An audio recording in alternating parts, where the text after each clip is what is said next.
नमस्कार, आप देख रहे हैं प्रदेश का सबसे भरोसेमंद news channel India news Rajasthan. में हूं आपके साथ विवेक पांडे और आज हम बात करेंगे राजस्थान के सियासी घमासान की।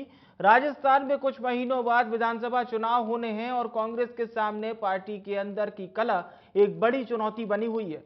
चुनाव से पहले कांग्रेस इस चुनौती से निपटने की कोशिश भी कर रही है। एक तरफ कांग्रेस पार्टी एकजुट होने का दावा करती है। कांग्रेस का कहना है कि हमारी पार्टी और आलाकमान पूरी तरह से मजबूत है। दिल्ली में मीडिया से बातचीत में सीएम अशोक गहलोत ने आलाकमान की ओर से सुलह के फॉर्मूले को लेकर चल रही चर्चाओं को विराम देते हुए कहा कि मैंने आज तक कोई फॉर्मूला नहीं सुना है जहां कोई नेता अपनी मनमर्जी से पद मांगे या आलाकमान कोई पद ऑफर करे कि आप कौन सा पद लेना चाहते हैं। ऐसा रिवाज कांग्रेस में नहीं है। सीएम गहलोत ने कहा कि इन बातों में कोई दम नहीं है और आलाकमान पूरी तरह से मजबूत है। साथ ही कहा कि कांग्रेस में ऐसी स्थिति नहीं आई है कि कोई कहे कि मैं यह पद लूंगा। ऐसी खबरें अखबारों में चलती रहती हैं जिनका कोई आधार ही नहीं है। वहीं दूसरी तरफ सीकर में कांग्रेस के दो नेताओं के बीच नोकझोंक देखने को मिली। पीसीसी चीफ गोविंद सिंह डोटासरा और विधायक राजेंद्र पारिक के बीच जमकर बहस हुई। प्रभारी मंत्री शकुंतला रावत की बैठक में कांग्रेस के दोनों नेता आपस में भिड़ गए और एक दूसरे को जमकर खरी खोटी सुनाई। डोटासरा में पारिक को सीमा में जहां रहने की हिदायत दी तो पारिक ने डोटासरा से कहा कि आपको शर्म आनी चाहिए। वहीं इसी बीच सवाल उठता है कि कांग्रेस कितनी एकजुट है, कांग्रेस आलाकमान कितना मजबूत है। एक सवाल यह भी उठता है कि कांग्रेस में प्रेशर पॉलिटिक्स का कोई काम नहीं है। आज की हमारी बड़ी बहस इसी मुद्दे पर केंद्रित है और चर्चा में हमारे साथ कुछ खास मेहमान भी जुड़ेंगे।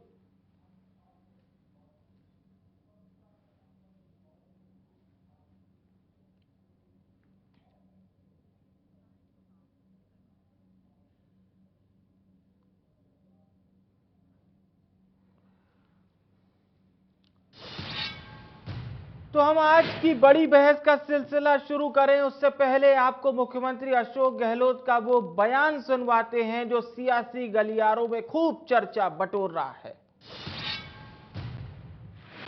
सुने नहीं कभी भी कि कोई भी नेता कोई चीज मांगे कि मुझे मिल जाए या हाईकमांड उनको ऑफर करे कि आप कौन सा पद लोगे। ऐसा रिवाज कांग्रेस में मैंने तो जिंदगी में कभी देखा नहीं है। जितने आपके मीडिया वाले जो प्रचार करते रहते हैं, स्टोरी बनाते रहते हैं या लोग बनवाते रहते होंगे, उसमें कोई दम नहीं होता है। हाईकमांड इतनी मजबूत आज भी है, कांग्रेस पार्टी इतनी मजबूत है कि ऐसी स्थिति नहीं आई कि आप किसी को मनाने के लिए ऑफर करो, आप कौन सा पद स्वीकार करोगे। ऐसा आज तक ऐसे कभी हुआ नहीं जिंदगी में, ना कभी होगा। कांग्रेस बहुत मजबूत संगठन है आज भी, हाईकमांड बहुत मजबूत है। ना किसी कार्यकर्ता नेता की इतनी हिम्मत है वो कहे नहीं ये नहीं मैं ये लूंगा पद। ऐसा कभी होता नहीं है। ये सब स्टोरी अखबार में चलती रहती है या फिर कुछ लोग चलाते रहते हैं या स्टोरी बनवाते रहते होंगे, कोई दम नहीं है।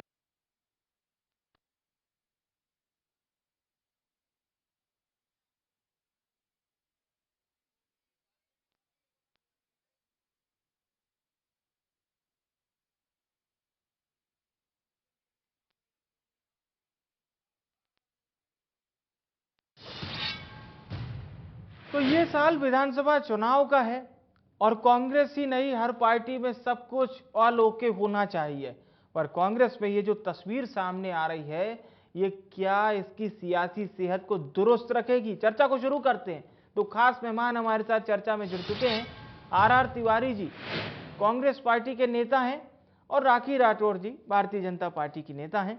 आप दोनों मेहमानों का चर्चा में बहुत स्वागत है। मैं राखी जी चर्चा की शुरुआत आपसे करना चाहूंगा। क्रिकेट की भाषा में इसे हिट विकेट भी कहा जाता है और फुटबॉल की भाषा में कहा जाता है कि अपने ही पाले में गोल कर देना। तो विपक्षी आप लोग हैं, तो क्या राखी राठौर जी की पार्टी बिल्कुल शांत मन से देख रही है कांग्रेस में क्या कुछ हो रहा है, या आप लोगों के यहां भी कुछ सियासी खिचड़ी इस समय पक रही है?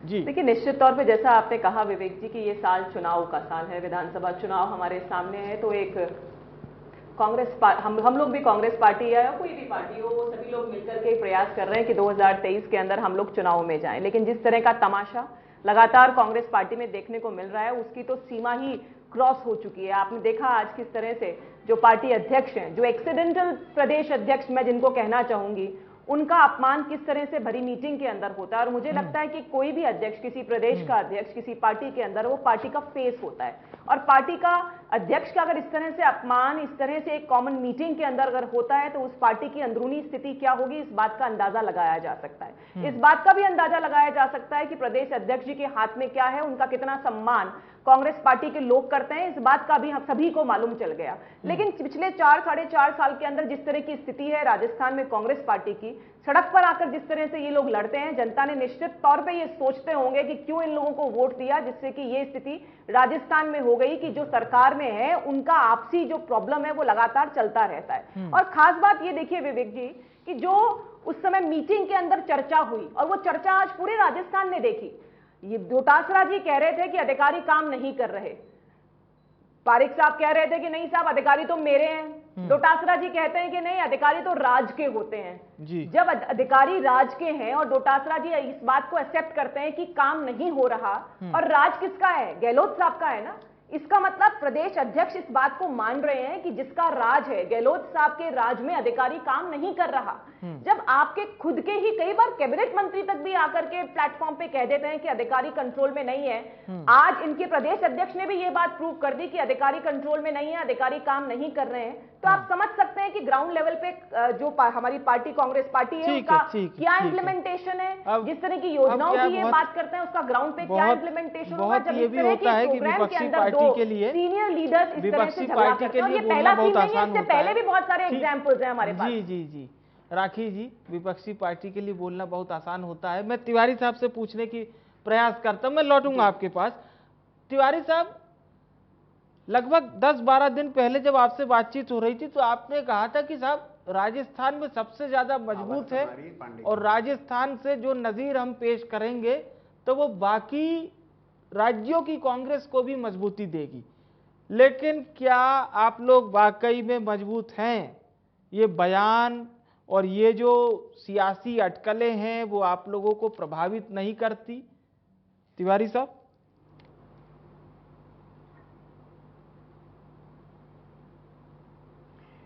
विवेक भाई, अजीब सा लग रहा है, सीकर जिले के 2 विधायक, एक वर्तमान प्रदेश कांग्रेस के अध्यक्ष है वहां से और एक पूर्व मंत्री है सीकर से जी, जनता की अदालत में जाना है हम सभी को 6 महीने बाद। हमारे प्रदेश की जिला की जो प्रभारी मंत्री है श्रीमती शकुंतला रावत, वहां बैठ करके जनता के कामों के बारे में बातचीत करती है चुने हुए विधायकों से। उसमें अगर हर विधायक अपने क्षेत्र में काम करने की जब रिपोर्टिंग देते हैं तो शिकायत भी होगी। प्रदेश कांग्रेस के अध्यक्ष गोविंद सिंह डोटासरा, लेकिन विधायिका है हमारी प्रभारी शकुंतला रावत जो मंत्री है देवस्थान की राजस्थान में जी। ये सारी बातें सबके सामने होती है। हर व्यक्ति चाहता है कि मेरे यहाँ जो सरकार ने योजना बनाई है उस योजना की क्रियान्वित की 100% होनी चाहिए। और डोटासरा जी ने यही तो कहा। अगर राजेंद्र पारिक जी कहते हैं कि ये अधिकारी मेरे हैं तो डोटासरा ने सही कहा, राखी समझ नहीं पा रही इस बात को। ये कांग्रेस के बीजेपी के नहीं होते अधिकारी। 60 साल की उम्र तक ये गैर राजनीतिक वातावरण में रहते हैं। ये ना भारतीय जनता पार्टी के हैं, ना कांग्रेस के हैं, ना और किसी दल के हैं। ये तो राज के साथ चलने वाले हैं। राज जिसका आएगा उसकी बात को मानेंगे। और अगर कहीं अधिकारी काम में अगर कहीं लापरवाही बरतेंगे विवेक पांडे तो उसका शिकायत होना लाजिमी है। और ये तो घर की बात है, इसको आपने बहस का मुद्दा बना दिया। और बहस फिर मैं कह रहा हूं, ये कांग्रेस पार्टी है राजस्थान के अंदर, ठीक है। हमारे यहाँ स्थानीय नेता इतने सशक्त है कि हमको देश के किसी नेता को छोटे छोटे नगर पालिका निगम के चुनाव में भी आकर के उनका रोड शो नहीं करवाना पड़ता। ये भारतीय जनता पार्टी का जो डंडा का शासन चलता है पूरे देश में, आज इनका लोकल कैडर का नेता कहीं नहीं बचा। और ये कह रहे हैं कि डोटासरा जी एक्सीडेंटल अध्यक्ष हैं। तो भाई आप ये बता दो, आपने फिर सतीश पूनिया जी को हटाया क्यों? क्या सतीश पूनिया जी आपके कोई चुने हुए अध्यक्ष थे? अगर वो चुने हुए अध्यक्ष थे तो उनको हटाया क्यों? कि उनकी कार्यशैली दिल्ली को पसंद नहीं आई। ये सीपी जोशी जी को आपने मतदान के द्वारा राजस्थान का भारतीय जनता पार्टी का अध्यक्ष बनाया क्या? ये एक्सीडेंटल क्या होता है? और अगर जनता के लिए अगर हमारा कांग्रेस का विधायक, चाहे वो मंत्री हो चाहे प्रदेश कांग्रेस का अध्यक्ष हो, जनता के लिए अधिकारियों की खिंचाई करते हैं तो खिंचाई करेंगे। आपस में हमारे विवाद हो सकते हैं किसी काम को लेकर के, मनभेद नहीं है हमारे यहाँ, मतभेद हो सकते हैं और मतभेद होना स्वाभाविक है। हमारे यहाँ सामाजिक प्रणाली है। यहाँ बाबाओं की पार्टी नहीं कि एक बाबा ने कह दिया ऐसा ही होगा तो वैसा ही होगा, वहां कोई बोलने की हैसियत में नहीं है। आप लोग सभी हमारे यहाँ सभी लोकल की सुनते लीडरशिप हैं, है। सभी हमको की दिल्ली सुनते से हैं, बार-बार तब मोदी तो जी हमारे को या पास शाह खबरें आ साहब को जाती या हैं। जेपी नड्डा साहब को बुला करके रोड शो करके ये राजस्थान में टुकड़े टुकड़े भारतीय जनता पार्टी में जान फूंकने के लिए हमको दिल्ली के नेताओं की जरूरत नहीं है।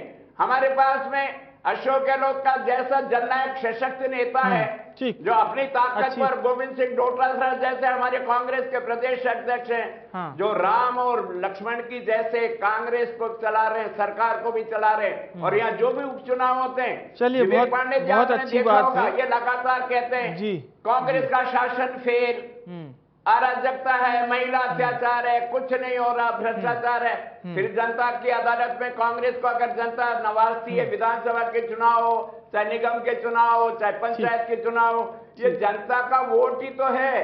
कांग्रेस राजस्थान में एक है, सशक्त है।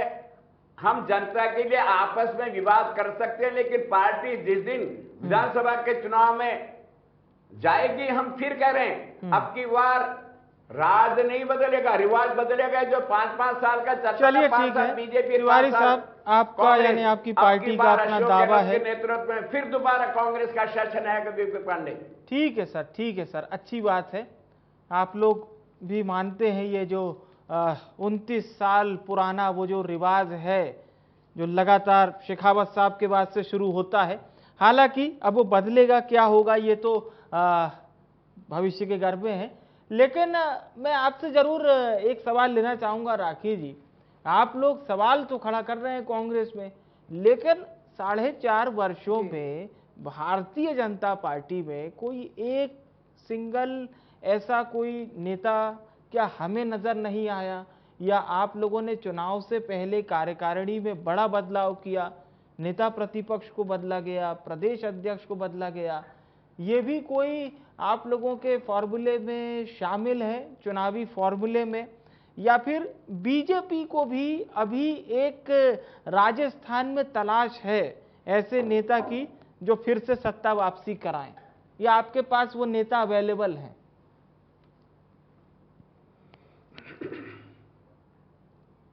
देखिए विवेक जी, भारतीय जनता पार्टी कार्यकर्ता बेस पार्टी है। यही फर्क है कांग्रेस में और बीजेपी में। कांग्रेस के अंदर एक व्यक्ति विशेष की पार्टी होती है, वहां पे जो कार्यकर्ता होंगे वो भी व्यक्ति विशेष के पीछे होते हैं, जो हम लोगों ने देखा पिछले 60 सालों में क्या रहा।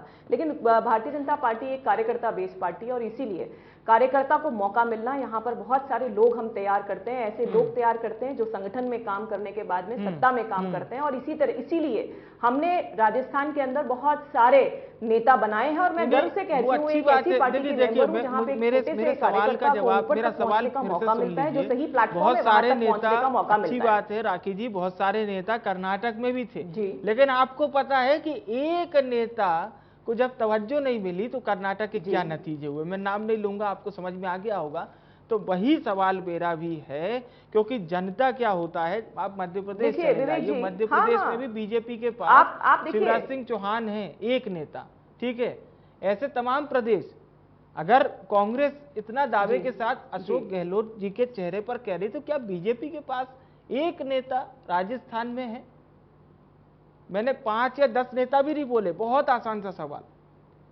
बिल्कुल, हमारे पास बहुत सारे। देखिए विवेक जी, अब आपने सवाल पूछा है तो एक बार मेरे जवाब भी बिल्कुल बिल्कुल। भारतीय जनता पार्टी ने बहुत सारे नेता यहाँ पर तैयार किए और मैं ये हमेशा गर्व से कहती हूँ कि एक ऐसी पार्टी है जो कि छोटे से कार्यकर्ता को ऊपर तक ले जाती है। उसने काम अगर अच्छा किया है तो उसकी पहचान भारतीय जनता पार्टी में होती है। मैं हर ऑर्गेनाइजेशन के अंदर सबसे बड़ी सक्सेस वही होती है कि वहां पर बहुत सारे लोग तैयार हो, वहां पे बहुत सारे लाइन तैयार हो लीडर्स की, और निश्चित तौर पे जो हमारा सेंट्रल लीडरशिप है वो इतना स्ट्रांग है, हमारी जो सेंट्रल पार्लियामेंट्री बोर्ड है वो इतना स्ट्रांग है कि वहां से जो भी आदेश आता है उसके लिए हमारे सभी लीडर्स उसके क्रियान्वयन के लिए लगातार हम लोग लग जाते हैं। अब 31 तारीख को मोदी जी अजमेर में आ रहे हैं और हम लोग लगातार हमारे संगठन का एक एक कार्यकर्ता बड़े से लेकर छोटे तक लगातार उस कार्यक्रम को सफल बनाने के लिए कंधे से कंधा मिलाकर काम कर रहा है। आपने कर्नाटक की बात कह दी, इसीलिए बस 2 मिनट में कर्नाटक की बात खत्म करना चाहूंगी। कर्नाटक के अंदर जो vote percentage Bharatiya Janata party का पिछले चुनाव में था वो इस बार भी है। 36% 2018 में था, आज भी 36% 2023 में भी है। प्रॉब्लम कहां हुई? जो जेडीएस वहां पर थी उसके वोट परसेंट जो 18 से 13% चला गया और वो कांग्रेस को मिला, इसीलिए सीटों का चेंजेस हुआ है, अदरवाइज नहीं। इसलिए बीजेपी को तो, जबकि वहां पर एक ऐसा रिवाज है जहां पे स्विंग असेंबली होती है हर 5 साल के बाद में पार्टी चेंज करते हैं लोग, जो है वो अलग पार्टी की सरकार बनाते हैं, और इसीलिए भारतीय जनता पार्टी ने तो भी वहां पर काम अच्छा किया और आगे भी अच्छा करेंगे। मैं बहुत सारी चीजों की, मैंने एक्सीडेंटल प्रदेश अध्यक्ष क्यों बोला, जो परिस्थितियां थी, मैं चाहूंगी जनता एक बार फिर से याद करे 2020 का वो प्रकरण जब इनके प्रदेश अध्यक्ष अपने कुछ लोगों को लेकर के मानेसर चले गए थे, और उस समय ही जो कार्रवाई की इनकी पार्टी ने, उस कार्रवाई का ये नतीजा था कि जो प्रदेश अध्यक्ष है उनको चेंज करके डोटासरा जी को बनाया गया था। इसीलिए मैं बोलती हूँ एक्सीडेंटल प्रदेश अध्यक्ष है। अच्छी बात है, आपने जनता को फिर से एक रिवाइव कराया कि क्यों एक्सीडेंटल प्रदेश अध्यक्ष हम लोग कहा करते हैं। देखिए, जिस तरह की भाषा का प्रयोग किया जाता है, विवेक जी आप बताइए, आपने भी अपने चैनल पे दिखाया कि उस मीटिंग के अंदर किस तरह के लहजे के साथ में बात कर रहे हैं दोनों विधायक, एक विधायक और एक मंत्री। वो विधायक जो पूर्व में मंत्री भी रहे हुए हैं, प्रदेश अध्यक्ष पूर्व में मंत्री रहे हुए हैं, सीनियर लीडर्स हैं दोनों, और जिस तरह की भाषा का प्रयोग हो रहा है जो जनता ने आज देखा, तो मुझे लगता नहीं है कि कहीं पर भी कोई। हाँ, तिवारी साहब कह रहे हैं कि एक ही पार्टी में रह के लोग अपने क्षेत्र के विकास की बात कर रहे हैं, मुझे लगता है जनता के लिए मांग रहे हैं, हक से मांग रहे हैं। मतलब आऊंगा मैं, जिस तरह की लेवल, विवेक जी किसी भी ऑर्गेनाइजेशन में, या तो इनसे पूछ लीजिए, मुझसे पूछ ले, नहीं ऐसे नहीं, ये इस तरह से नहीं, ठीक है ना। जिस तरह की भाषा का अपनी बात रख लें, पार्टी अपने बीच में करती है, आप अपनी बात रखिएगा, नकारा, निकम्मा, बिल्कुल बिल्कुल मुझे लगता है कि वो, हाँ, वो जंगली शो नहीं होना चाहिए सर। नहीं, ठीक है, बिल्कुल। जिस तरह की भाषा का प्रयोग लगातार हमने देखा कि कांग्रेस पार्टी के नेताओं के बीच में होता है, वो लेवल किसी भी ऑर्गेनाइजेशन का हेल्दी ऑर्गेनाइजेशन नहीं कह सकते। वहां रिलेशनशिप को आप हेल्दी रिलेशनशिप नहीं कह सकते। आप इस तरह की बदतमीजी वाली बात को लोकतंत्र का पजामा नहीं पहना सकते हो। आप लोकतंत्र की बात नहीं कर सकते अगर आप इस तरह की घटिया शब्दों का प्रयोग आपस में करते हो। आपने देखा कैबिनेट मीटिंग के अंदर भी हमने प्रताप सिंह जी, शांति धारीवाल जी के बीच में देखा किस तरह से झगड़ा होता है। अमीन पठान, शांति धारीवाल जी के बीच में, राजेंद्र गूढ़ा, चाहे वेद सोलंकी, ऐसी लंबी लिस्ट है मेरे पास में बहुत सारे विधायकों की जिन्होंने अपने साथी लोगों के लिए गलत शब्दों का प्रयोग किया। क्योंकि मुख्यमंत्री खुद सचिन पायलट जी के लिए जिस तरह की बातें करते हैं, नकारा, निकम्मा, कोरोना, पता नहीं क्या क्या बोलते रहते हैं, गद्दार, तो जब इस तरह के शब्दों का प्रयोग किसी भी ऑर्गेनाइजेशन में होगा, मुझे लगता नहीं है कि वहां पर उस ऑर्गेनाइजेशन में हेल्दी डेमोक्रेसी हो सकती है। इसको डेमोक्रेसी का, आप देखिए, लोकतंत्र का मतलब होता है एक तरीके से आपको अपनी बात कहना, जो शालीनता हम चाहते हैं कि इस डिबेट में भी फॉलो हो, वैसी ही शालीनता हर जगह फॉलो होनी चाहिए। इस तरह के तू मैं खड़े होकर के चिल्लाना, ये कहना कि आप कौन होते हो कहने वाले, आप क्यों बीच में बोल रहे हो, इस तरह की भाषा का प्रयोग किसी भी जगह शालीनता से आप मान ही नहीं सकते कि शालीनता की किसी भी कैटेगरी के अंदर आता है। और लोगों को आप देखिए, एक जना कह रहा है अधिकारी काम नहीं कर रहे हैं, एक जना कह रहा है मेरे अधिकारी हैं, एक जने कह रहा है राज के अधिकारी हैं। राज किसका? गहलोत जी का, यानी काम नहीं हो रहा। प्रदेश अध्यक्ष जी, जो एक्सीडेंटल प्रदेश अध्यक्ष जी हैं, उनका क्या अपमान किया गया है, ये आप लोगों ने देखा। साथ ही इन्होंने सतीश पूनिया जी की भी बात करी, हमारे प्रदेश अध्यक्ष जी की। मैं पूछना चाहती हूँ विवेक जी, 3 साल का उनका कार्यकाल था, तो भी 6 महीने एक्सटेंड करके उनको हटाया गया। ये प्रक्रिया जो है वो भारतीय जनता पार्टी, ये परिवार की पार्टी नहीं है कि एक जना, अभी भी खड़गे साहब क्या बोलते हैं, आला कमान से पूछूंगा, आला कमान से पूछूंगा। अरे भाई, आप राष्ट्रीय अध्यक्ष हैं, फिर आला कमान से क्या पूछने की आवश्यकता है? फिर वही शो। देखिए, गलत बात है ये। जब मैं बोल रही हूँ तो ये गलत है। ठीक है, मैं जा रही हूँ, तिवारी साहब इनको बोलने दीजिए, हम तरफ अगर इनको बोलना है वो अपनी पार्टी की बात रख रही है। डंडा चलता है नरेंद्र मोदी का, हाँ। आपके जेपी नड्डा का कुछ अस्तित्व नहीं है जो अपनी खुद की जमीन चलिए हम बचा पाए आप हिमाचल के चुनाव जी में। जी जी उनको दंड जी देख करके बताते हैं। ये गलत बात है विवेक जी, ठीक है तिवारी जी उनकी बात लगभग खत्म ही होने वाली थी, वो पूरी बात अपनी लगभग सुनिए तो तिवारी साहब वो अपनी बात लगभग पूरी कर चुकी थी। एक बार वो अपनी बात पूरी कर ले ताकि जो दर्शक भी प्रोग्राम देखते हैं ना, दर्शकों के लिए तो सब होता है। ठीक है हाँ राखी जी आप अपनी बात रखिए, आप अपनी बात रख लीजिए प्लीज। ठीक है फिर हम तिवारी साहब के पास जाते हैं। देखिए ये सिर्फ और सिर्फ हार की बौखलाहट है। जिस तरह की भाषा का प्रयोग किया जाता है आजकल मीटिंग में, और अभी तो रुकिए विवेक जी, अभी तो 2-4 महीने इस सरकार के बाकी हैं। अभी आप देखना जिस तरह के वादे इन्होंने पब्लिक में जाके किए और पब्लिक के बीच में जब वो वादे पूरे नहीं होंगे, जब पब्लिक जूते मारेगी इन लोगों को, तब मालूम चलेगा कि एक्चुअली, और तब झगड़े और बढ़ेंगे। फिर भी बोलिए भारतीय जनता पार्टी ठीक है सर, मैं निकलती हूँ मैं चैनल पर किसी पार्टी के प्रवक्ता का जूते खाने चलिए ठीक है हम तिवारी साहब से ही जान लेते हैं, तिवारी साहब से ही जान लेते हैं। तिवारी जी बीच में भी बोलेंगे, आप ठीक है राखी जी आप बीच में बोलेंगे राखी जी तिवारी जी फिर मुझे फ्री कीजिए ठीक है राखी जी मैं आपके पास लौटूंगा। तिवारी जी कुछ कहना चाह रहे हैं। सरकार सुनना क्यों नहीं चाहती है? हाँ ठीक है। अब तिवारी जी कांग्रेस में पद मांगने से नहीं मिलता, मैं लौटूंगा राखी जी आपके पास प्लीज प्लीज प्लीज। कांग्रेस में पद मांगने से नहीं मिलता और किसी बात के लिए कोई नेता डील इस टाइप का करे कि पद दिया जाएगा, ऐसा मैंने कभी नहीं देखा। ये बात सीएम अशोक गहलोत कह रहे हैं। क्यों कह रहे हैं ये आप भी जानते हैं, हम भी जानते हैं, लेकिन थोड़ा सा जनता भी जानना चाहती है कि ये बात किस परिप्रेक्ष्य में कह रहे हैं सीएम साहब। हालांकि आप इस बात को उतना खुल के नहीं बताएंगे, मैं आपकी परेशानी समझता हूं, अपने प्रवक्ता के भी प्रोटोकॉल्स होते हैं, फिर भी तिवारी जी प्लीज।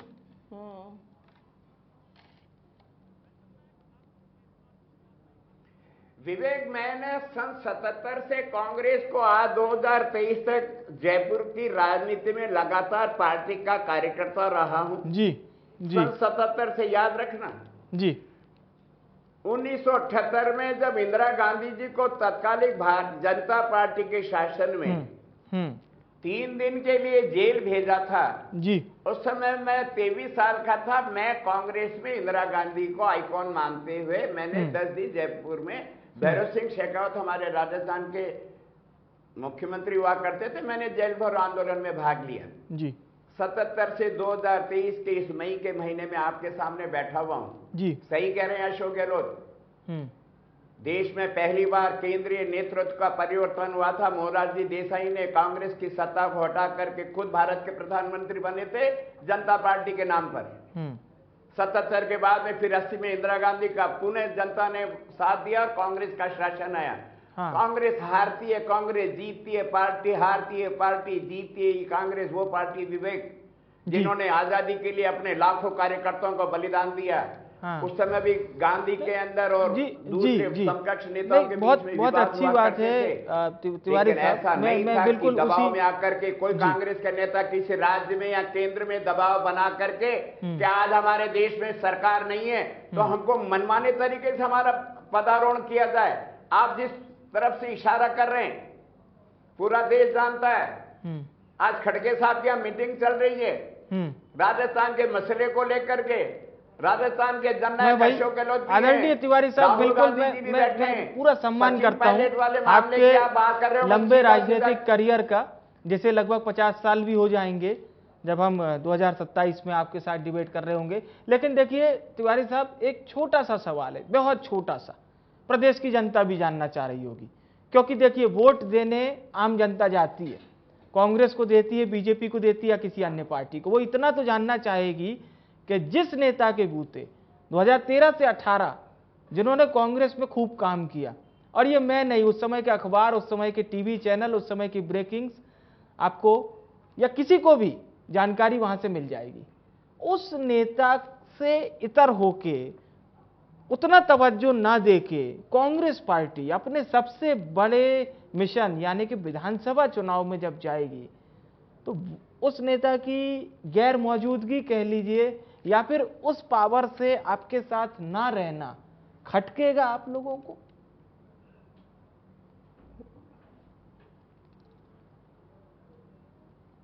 देखो विवेक, आप हमेशा याद रखना जी, राजस्थान के नेता जननायक अशोक गहलोत जो आज मुख्यमंत्री वो हर बात को कहते हैं, हम लोगों को एक सीख है, नए लोगों को, हम उनसे छोटे हैं जी। मैं राजस्थान में 77 में जब इंदिरा जी के लिए जेल गया, मेरी भी कोई भूमिका थी, मैं 33 साल का था। मैं राजस्थान में संगठन के अलावा एक दिन किसी राजनीतिक सत्ता के गलियारे पे नहीं चढ़ा। ठीक। सचिन पायलट जी हमारे अध्यक्ष कांग्रेस के बने जी। 18 के अंदर विधानसभा के चुनाव आए, चुनाव में कांग्रेस ने विजयश्री हासिल की। कांग्रेस ने जब यहां पर पर्यवेक्षक भेजे नेता पद के चुनाव में, अशोक गहलोत जी को नेता बनाया गया, विधायकों का बहुमत था इसमें, तो मैं तो बैठा नहीं था, पायलट साहब जरूर बैठे थे, अशोक जी जरूर बैठे थे। ठीक। उनके काम की सराहना करते हुए उनको एज ए अध्यक्ष रहते हुए उनको उप मुख्यमंत्री भी बनाया गया जी। और फिर कह रहा हूं जी, राखी मेरी छोटी बहन है, मेरी बेटी समान है, मैं कह रहा हूं भारतीय जनता पार्टी के केंद्रीय नेतृत्व और सीधा सीधा कहते हैं अशोक गहलोत, दावा करें ना अशोक गहलोत के खिलाफ में कोर्ट में जाकर के अमित शाह, उन्होंने कहा अमित शाह के घर पर बैठ करके कांग्रेस की चुनी हुई सरकार को गिराने का काम कौन कर रहा था? मानेसर में कौन गए थे? कौन किसके इशारे पे काम कर रहे थे? अगर दामन साफ है तो आप अशोक गहलोत के खिलाफ में मुकदमा दायर करो। गजेंद्र सिंह शेखावत का नाम ले रहे हैं, पैसे की उन्होंने पहुंचाए, हवाला के माध्यम से उन्होंने पैसे पहुंचाए, लेकिन फिर कांग्रेस एकजुट होती है राहुल गांधी जी के, प्रियंका गांधी जी के, सोनिया गांधी जी के हस्तक्षेप से ये सारा प्रकरण खत्म हुआ। आज राहुल गांधी के साथ में अशोक गहलोत और सचिन पायलट की मीटिंग है, दोनों हमारे कांग्रेस की असर्ट है, हमारे लिए वो बहुत बड़ी देन है जी। हम चुनाव में एक होकर के निकलेंगे, चुनाव में लड़ेंगे भारतीय जनता पार्टी के खिलाफ। सचिन पायलट कांग्रेस के अंदर ही रहेंगे, पदों का फैसला जो भी कुछ होना है, और ये बात तो सही कह रहे अशोक गहलोत, हाईकमान इतना कमजोर नहीं, हम हार जाते हैं, लेकिन हमारी विचारधारा हर गांव ढाणी में हारते ही तो है, सत्ता में तो नहीं आते, लेकिन जनता की सेवा का संकल्प जो अशोक गहलोत ने ले रखा है। आज आपको एक नई बात और बताता हूं, ये राठी राठौड़ जी की पार्टी के नेताओं ने तो तमाम नेताओं ने 24 अप्रैल से जो महंगाई राहत शिविर चले, इन्होंने घर घर जाकर के पीले चावल बांटे, जाना नहीं है कैंप में।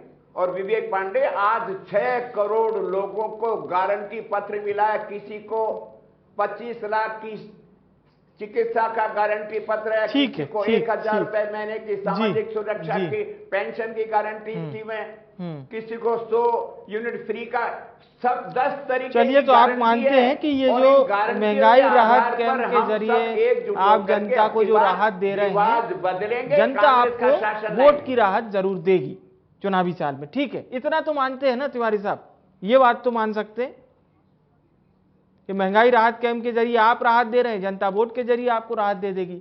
राखी जी के पास लौटते हैं हम।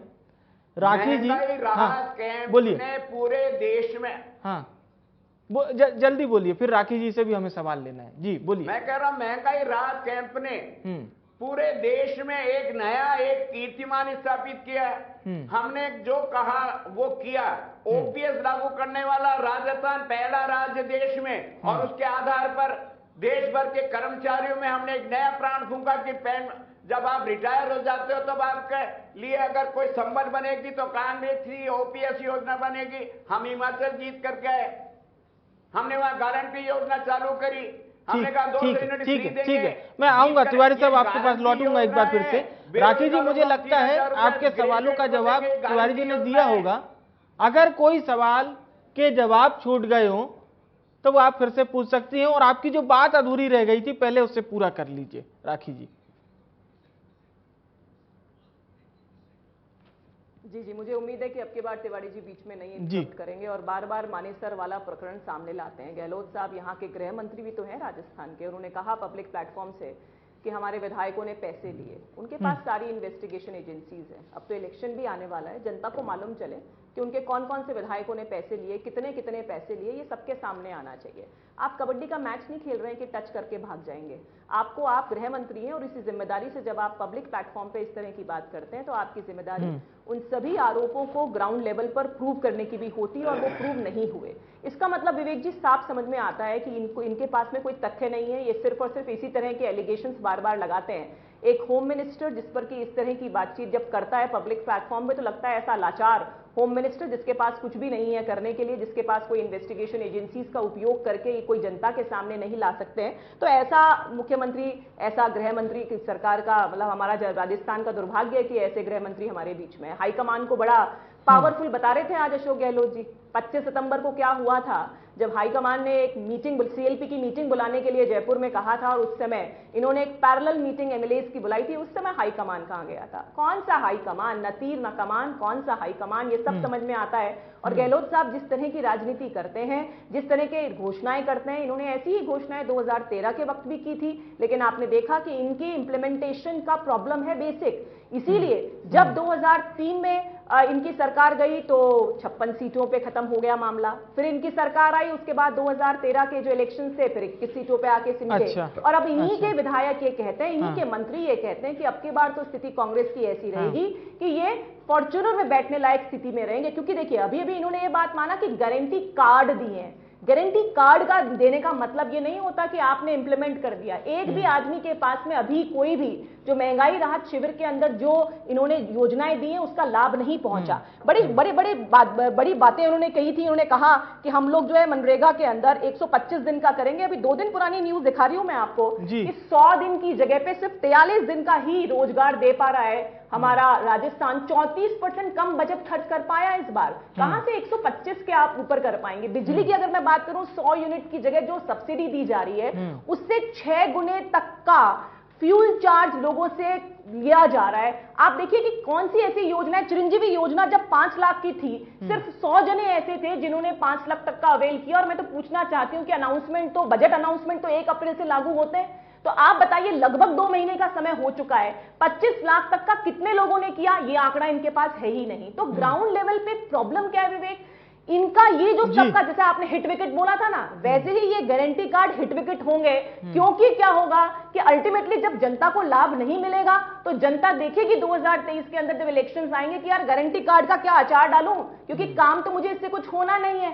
इसीलिए क्या होगा कि 2023 के अंदर इनको ये समस्या आने वाली है। दूसरा देखिए, इन्होंने उपचुनाव की बात कही थी, मैं वो बात मुझे जवाब देने नहीं दिया। उपचुनाव के अलावा मैं बताऊं आपको, ऐसा कभी भी राजस्थान के इतिहास में नहीं हुआ कि जो सरकार होती है उसी सरकार, उसी पार्टी के ज्यादातर जिला प्रमुख चुनकर आते हैं। लेकिन इस बार फिर इतिहास रचाई, तो इतिहास रचने में माहिर है ना कांग्रेस पार्टी। जैसे इनके प्रदेश अध्यक्ष अपनी ही सरकार को गिराने के लिए भाग जाते हैं, वैसे ही एक इतिहास और रचा कांग्रेस ने इस बार कि जो 33 जिला प्रमुख थे उनमें से 21 जिला प्रमुख जो है वो भारतीय जनता पार्टी के या सपोर्टिव लोग हैं। इतने कम जिला प्रमुख कभी भी ऐसा नहीं हुआ कि रूलिंग पार्टी के आए हों, जबकि ऐसा कहा जाता है कि कांग्रेस जो है वो रूरल एरिया में अच्छा काम करती है। लेकिन इसको लोगों ने इसको गलत प्रूव किया। गलत इसलिए प्रूव किया, मैं फिर वही कहूंगी, पॉलिटिशियन मुझे मालूम नहीं कैसे है, लेकिन अच्छे एडमिनिस्ट्रेटर नहीं है अशोक गहलोत साहब। इसीलिए कैसे भी योजनाएं दे। एक छोटा सा सवाल आपकी ही बातों में पूछना चाहूंगा, क्योंकि तिवारी जी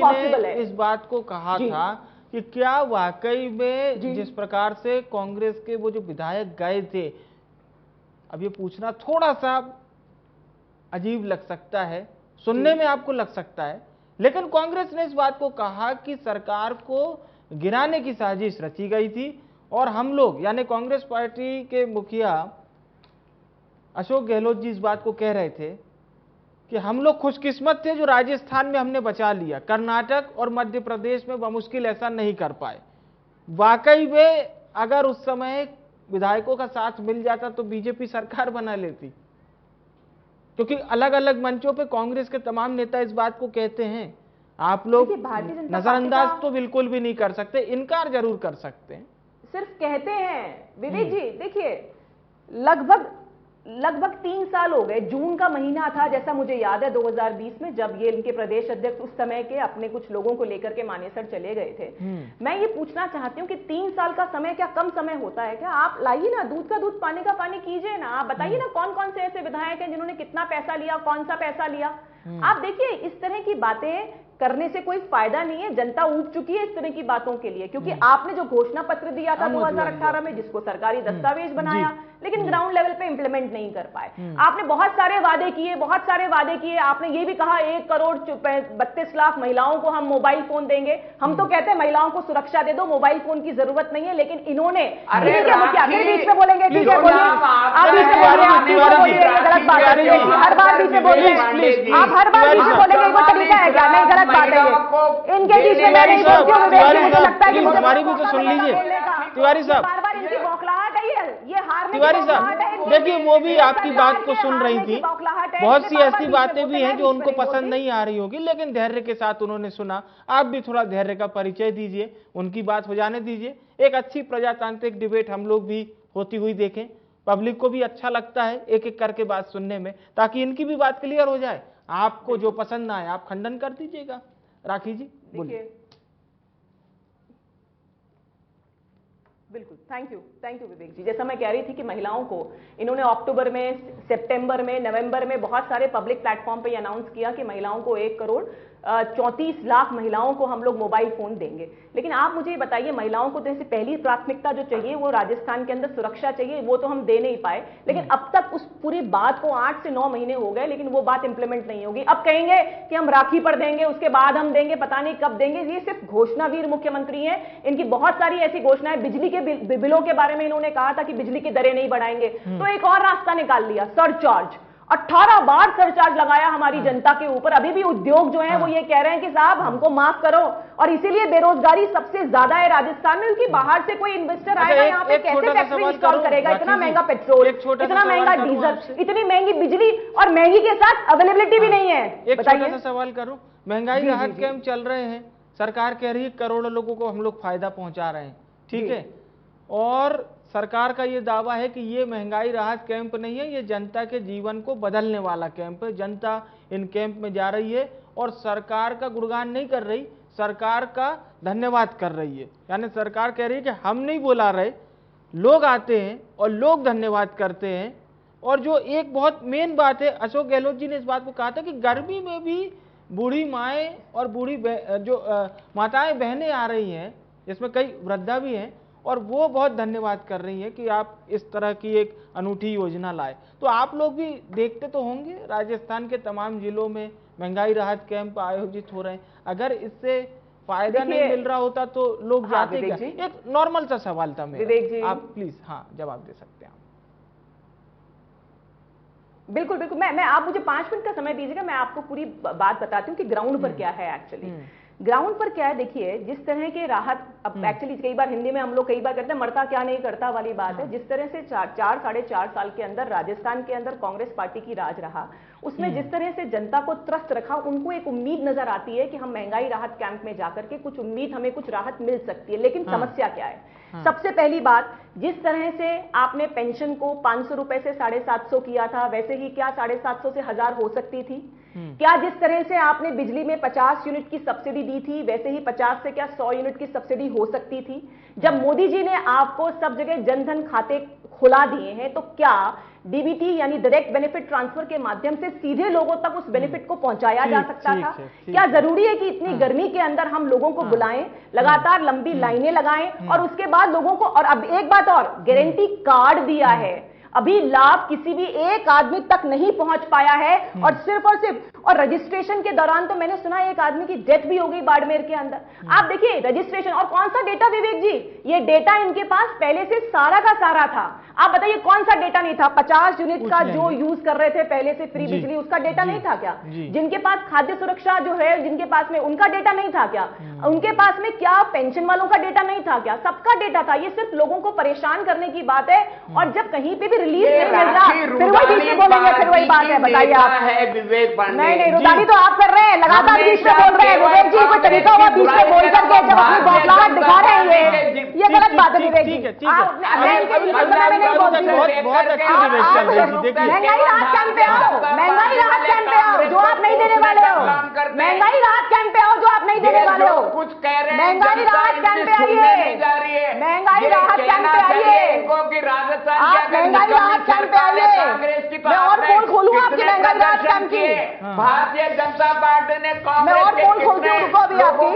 आपने कांग्रेस के खिलाफ केवल बयान दिए, जनता के बीच में राखी गई नहीं, न इनका नेता गया, मैं आगे जनता के बीच में, मैं तीसरी बार पार्षद हूँ, जनता के बीच रहती हूँ और तीसरी बार जनता ने जिताया, इस मुद्दे पर है कि जनता के बीच में रहती हूँ। आप मेरी एक्टिविटी के बारे में मत कहिए, जनता के बीच में क्या है, आपका देखा झगड़ा आज लोगों ने क्या, जनता के बीच में जाना है, जनता को तो परेशान कर दिया आपने।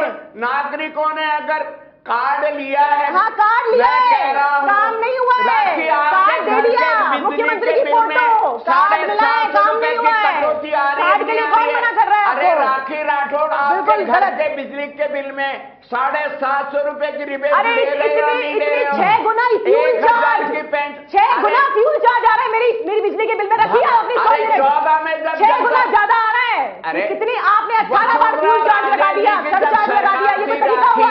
आपने एक हाथ में दिया, उल्टे हाथ से डबल टिबल 6 गुना ले लिया मुझसे, 2015 में लिया, बिल्कुल गलत, 2016 में लिया, बिल्कुल गलत। आपने फ्यूल सरचार्ज कितनी बार लगाया ये बताओ जनता को।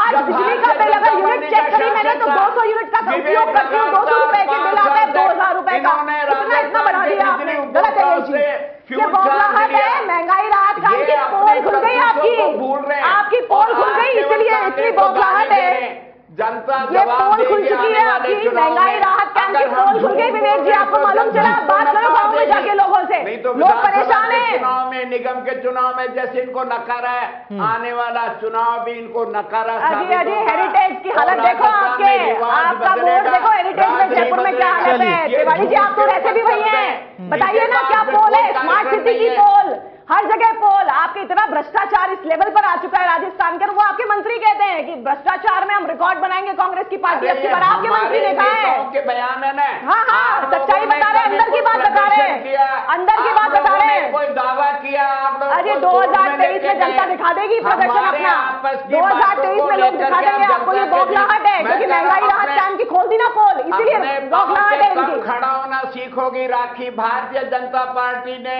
नए अध्यक्ष बदल दिए, नए प्रतिपक्ष के नेता बदल दिया, विवेक राजस्थान की धरती पर बीजेपी की इतनी बड़ी एक्सीडेंटल प्रदेश अध्यक्ष नहीं है हमारे, सरकार एक्सीडेंटल प्रदेश अध्यक्ष नहीं है साहब, एक्सीडेंटल नहीं है प्रदेश अध्यक्ष हमारे, की भीड़ इकट्ठी कर लेती हो पैसे की ताकत पर, धन की ताकत पर, जनता की ताकत पर, जनता की ताकत पर, 1 लाख लोगों का बड़ा प्रदर्शन किया, वो तारीख बता दो, देश जनता की ताकत पर, जनता की ताकत पर करते हैं हम लोग। कभी जोड़ और विवेक जी बीच में बोलना ये कोई तरीका है बताइए आप, जिस तरह की हालत इनकी मीटिंग में होती है वैसा ही यहाँ पर ये काम करना चाहते हैं। राजस्थान में टुकड़े टुकड़े जनता पार्टी है, इनके 10 नेता हैं, तो एकता का पाठ सिखाओ मत। हमारे यहाँ जननायक अशोक गहलोत है, डोटासरा है, हमारा संगठन और सरकार काम कर रहे हैं। फिर कह रहा हूँ हम इन 10 गारंटी की योजना पर जो जनता के साथ में सामाजिक सरोकार है, इसमें हमने कहा है सामाजिक सुरक्षा मिलनी चाहिए, उस सामाजिक सुरक्षा के आधार पर जनता फिर कांग्रेस को आगे सरकार में लाएगी। ठीक है तिवारी साहब ने तो अपनी बात रख दी। राखी जी, इन्हीं सब महंगाई राहत कैंप में जो 10 प्रमुख योजनाएं हैं उसके सहारे ही जनता कांग्रेस को चुनेगी। बीजेपी के पास क्या कार्ड है या बीजेपी को फायदा मिलेगा जी कांग्रेस में? मान लीजिए अगर आप लोग बता रही हूँ ठीक है ना, वो बता देंगे तिवारी जी, वोट मांगेंगे, तिवारी जी को भी तो बोल लेने दीजिए, वो भी इसी डिबेट में शामिल है। हाँ देखिए सबसे जी थैंक यू विवेक जी, बहुत बहुत धन्यवाद आपको। देखिए आपने मुझसे सवाल पूछा कि किस बूते पर हम लोग 2023 के अंदर जाएंगे। सबसे पहला काम जो है वो हमारा संगठन का बूता है। संगठन में अगर कंपैरिजन किया जाए कांग्रेस और भारतीय जनता पार्टी में, तो भारतीय जनता पार्टी बहुत आगे। अभी तक तो ये अपने जिला अध्यक्षों को भी ढंग से नहीं बना पाए हैं। 2020 का जो झटका लगा था उसके बाद से अब तक अपना संगठन का भी मुझे ऐसा ध्यान है कि 13 जिलों के अंदर ही सिर्फ कांग्रेस के पास अपने जिला अध्यक्ष हैं, बाकी जिलों के अंदर तो जिला अध्यक्ष भी नहीं बना पाए हैं। तो जहां तक संगठन की बात है, उसका कंपैरिजन हमसे नहीं हो सकता। 52,000 बूथों में से 50,000 बूथों तक हमने बूथ अध्यक्ष बना दिए। पन्ना प्रमुख का काम हमारा लगभग पूरा हो चुका है। तो सबसे पहला बिंदु संगठन के बूते पर, और मैंने पहले भी कहा था, कार्यकर्ता बेस्ड पार्टी है।